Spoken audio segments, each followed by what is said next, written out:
Coelho com gripe suína? Nunca vi. Tava. Tá, então. Eu liguei pra ele, falei com ele, ele vai trazer o ovo de Páscoa para os meninos e para as meninas.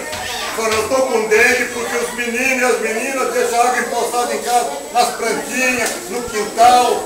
Então não vou poder levar o ovo de Páscoa. Mentira, ele tá mentindo. Quem está mentindo? Coelhinho?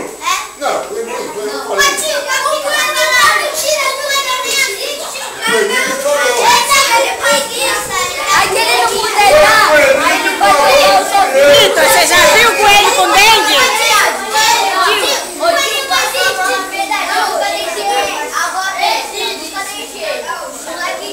Natan, fala sentado no lugar. Vai lá, senta e fala. Tia, coelho não existe. Não, não existe. Bom.